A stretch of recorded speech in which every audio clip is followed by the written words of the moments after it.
তোমরা TikTok চালাচ্ছ, PUBG খেলতেছো, free fire খেলতেছো, মেয়ে নিয়ে পড়ে আসো। তোমরা কিভাবে উম্মাকে নেতৃত্ব দিবা? নামাজ পড়তেছো না, সাপ্তাহিক সওম তো রাখো না মনে হয়, আল্লাহ ভালো জানেন। দান সদকা কতটুকু করো আল্লাহ ভালো জানেন। কুরআন তেলাওয়াত করতে শিখতেছো না, কোনো আলেমের সহবতে যাও না। ইউটিউব, অনলাইন, ফেসবুক, ব্যাস, that's all. YouTube, online, Facebook হচ্ছে একটা ফিতনার জগৎ। আপনি বলতে পারেন যে আমার লেকচারও তো যায়, অনেক বড় বড় আলেমদের লেকচারও যায়, সব মেনে নিয়েই বলছে এটা ফিতনার জগৎ। সব মেনে নিলাম, আপনার কথা মেনে নিয়েই বলতেছে ফিতনার জগৎ।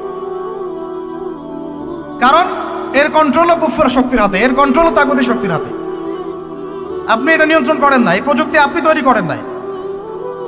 আমরা আলাদা করে কোনো মুসলিম কমিউনিটি, সোসাইটিও বিল্ড আপ করতে পারিনি অনলাইনে, পেরেছি?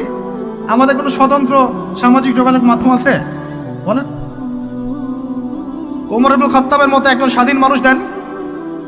হামজা রাদিয়াল্লাহু আনহু স্বাধীন কখন? আবু জাহেল আল্লাহর নবীকে একটা আঘাত করেছে, বলেন নাউজুবিল্লাহ, সাল্লাল্লাহু আলাইহি ওয়াসাল্লাম। আপনারা তো জানেন তার পিঠের মধ্যে উটের নাড়ি ভুড়ি দেওয়া হয়েছে, চাপানো হয়েছে। তো এই দৃশ্য একজন দাসী দেখেছে। হামজা রাদিয়াল্লাহু আনহু স্বীকার করে আসছেন, তাকে বলছে তোমার ভাতিজাকে এইরকম আঘাত করেছে আবু জাহেল।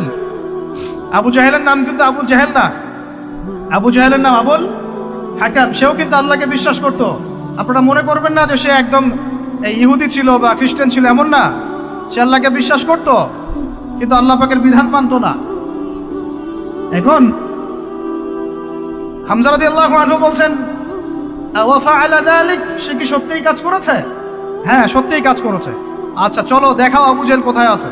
তিনি ঘোড়া ছুটায় গেলেন কাবা ঘরের সামনে, গিয়ে বললেন যে তুমি আমার ভাতিজাকে গালি দিয়েছ, তুমি আমার ভাতিজাকে আঘাত করেছ, জেনে রাখো আমি আজকে থেকে আমার ভাতিজার দিনের উপর আছি। এই কথা বলার সাথে সাথে তার উপর আক্রমণের চেষ্টা করা হচ্ছিল। তিনি নিজে একটা ঘুষি দিয়ে আবু জাহেলের একটা দাঁত ফেলে দিলেন। আর দাঁত যে পড়ে গেছে কিনা সিরাতের কিতাবে এটা স্পষ্ট নাই, কিন্তু আঘাত একটা ঘুষি দিয়েছেন এটা স্পষ্ট। ঘুষি দিয়ে বলছেন রুদ্দাহা ইন ইসতাতা, রুদ্দাহা ইন ইসতাতা, যদি সাধ্য থাকে এই ঘুষিটা আমাকে ফেরত দিয়ে দেখাও, সাধ্য থাকলে আমাকে আরেকটা আঘাত করে দেখা। আকুলু মা ইয়াকুল, আমি তাই বলি যে আমার ভাতিজা বলে।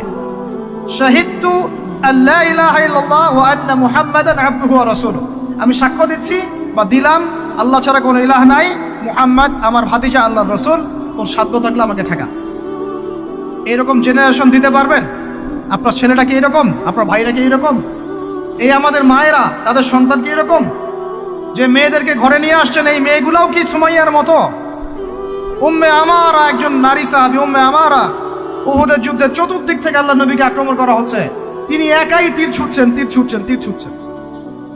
মহিলা সাহাবী, নারী সাহাবী। আমাদের নারী মেহেদি দেয় বসে বসে, তাও বয়ফ্রেন্ডের জন্য। আমাদের নারীরা ঘরে বসে বসে মেহেদি দেয়, পার্লারে যায় বয়ফ্রেন্ডের জন্য। আর উম্মে আমারা রাদিয়াল্লাহু আনহা, তাদের মতো সাহাবীরা জীবন দেন রাসূলের জন্য।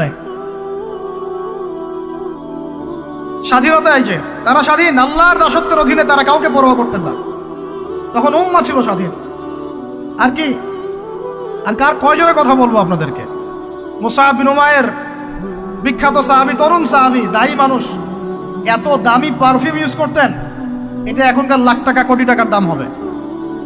বিত্তশালী পরিবারের, এই যে বিত্তশালী পরিবারের সন্তানরা শোনেন, আপনারা তো বাইক দাবড়ায় বেড়ান, গাড়ি ড্রাইভ করে বেড়ান, মাঝখানে অ্যাক্সিডেন্ট করে দেন, কেসও খান না, বাপের টাকা আছে পার পেয়ে যান, ইয়াবা খান, তারপরে গিয়ে মেয়ে নিয়ে ফুর্তি করেন। জেনা নিত্য নৈমিত্তিক ব্যাপার। একটা মেয়েকে পিছনে ওঠান, 7 দিন ঘোরেন, আবার চেঞ্জ করেন, 7 দিন পর আরেকটা নেন। মুসআব বিন উমাইরও ধনীর সন্তান ছিলেন, ধনীর দুলাল। যখন ইসলাম এসেছে, কুরআন এসেছে, শুনেছেন, তিনি ইসলাম কবুল করেছেন।